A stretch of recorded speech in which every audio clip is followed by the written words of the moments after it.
biology class, I'm going to be talking about the human skeleton. As you can see here, I have with me the model of the human skeleton, and I'm going to be using this model to explain certain parts of the human skeleton. Number one, what is skeleton? Skeleton is simply the bony framework of the body that provide support, provide shape, and also protection for the various internal organs of soft tissues in the living organism. So I'm going to be using this model to talk about the skeleton. So we have two different parts.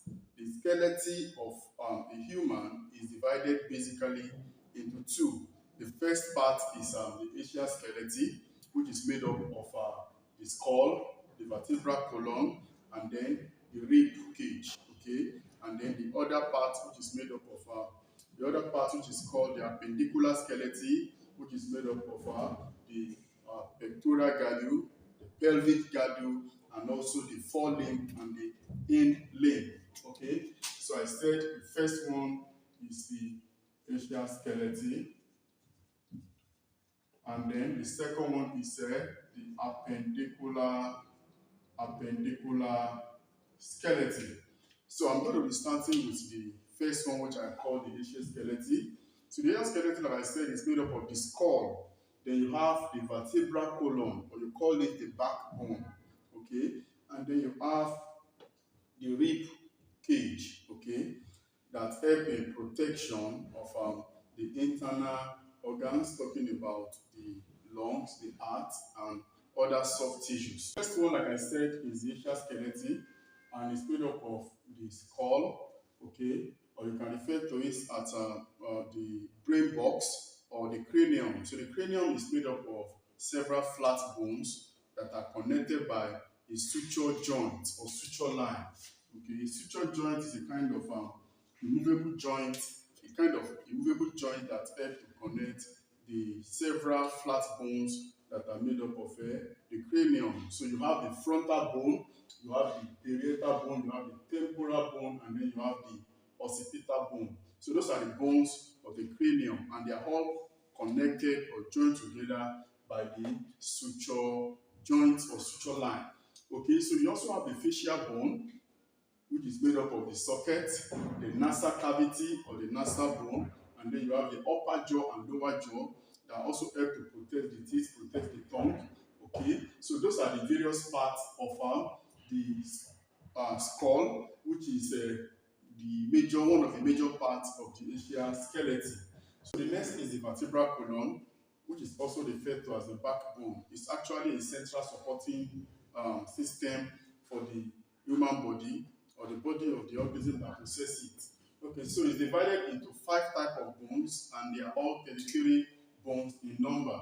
The first set of bones they are referred to as the cervical. Okay, cervical, and that is 7 in number. And the second set they are referred to as the thoracic, and they are 12 in number. The next is the lumbar. Okay, the lumbar, 5 in number, followed by the sacral.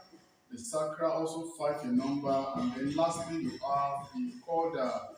The caudal 4 in number, making total of 33 bones. Okay, so the cervical, like I said, they are the one that supports the neck, especially the first two cervical vertebrae. So the first one is referred to as the atlas, and the second one is referred to as the axis. Together, two of them, they enable the head to be able to carry out the loading and rotation. Okay, so while the remaining are just called the normal cervical, and they help to support the neck bone and attachment of muscles in the neck region.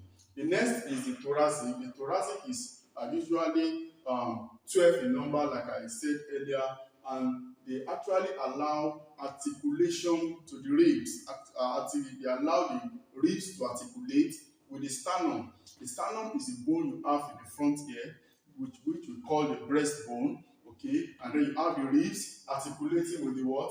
With the 12 cervical vertebrae. Actually, we have 12 ribs, just like we have 12 thoracic. But out of the 12 ribs, 10 of them are fixed, while the remaining 2 are referred to as floating bone. You can see this and this are floating, they are not attached to the sternum unlike the other 10. So basically, the function of the thoracic is to help to articulate the ribs. And then you also have the lumbar. I said the lumbar, there are 5 in number.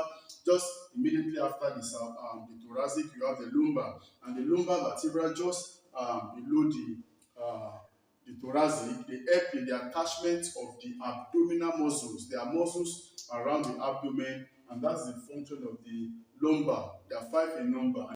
So next is the sacral, which is found just below the lumbar, made up of 5 bones, and they form the sacrum. So together, the sacrum and the pelvic girdle, they give strength and rigidity to the skeleton. And lastly, you have the caudal bone. The caudal bone, they are made up of 4 different bones. Actually, in some other organisms, there are more than 4, and that's why they have tail that protrude, because the caudal bone is also referred to as a tailbone.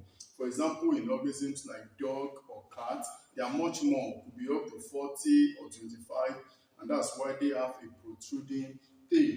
But we have just 4 of these, and that's why there's no protrusion in our tail, and they help in the attachment of the tail muscle. Okay, so that is about the ischial skeleton, talking about the skull and the vertebral column, and then the rib cage, which is made up of the rib, and the sternum, which is also the breastbone. So the next one I want to talk about is the appendicular skeleton. The appendicular skeleton is made up, like I said earlier, of the pectoral girdle, and then you have the forelimb, and then you have the pelvic girdle and the hind limb. So let me quickly talk about the pectoral girdle. Pectoral girdle is actually made up of the shoulder blade, or you call it scapula. This is it here. And then you also have the clavicle. That's a long bone that attach the shoulder blade together with the sternum or the breastbone. Okay. So you also have the forelimb. This is the forelimb and made up of the humerus, and then you have the radius, and this is the ulna. Okay. So you have this particular humerus. It has a rounded head that fits into a deep notch of the shoulder blade or the scapula, and that deep notch is called the glenoid cavity. It's called the glenoid cavity.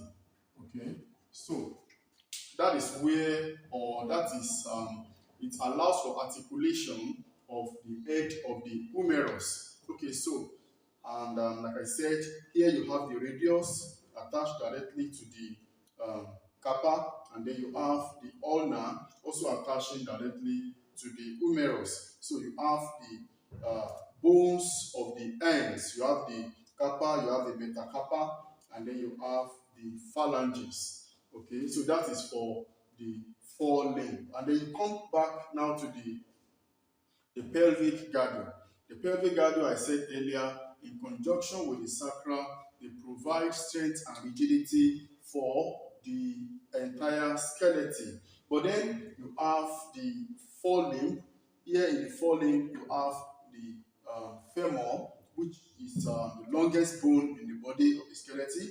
And then you have the patella, also referred to as the nail cap.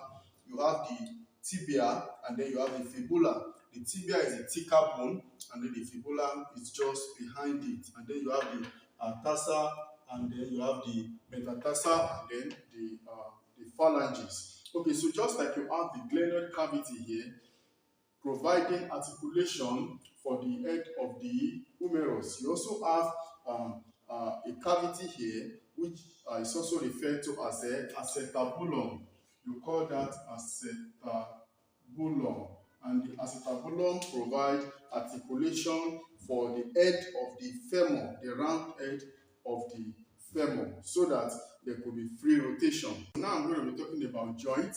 When you talk about joint is a point where 2 or more bones meet.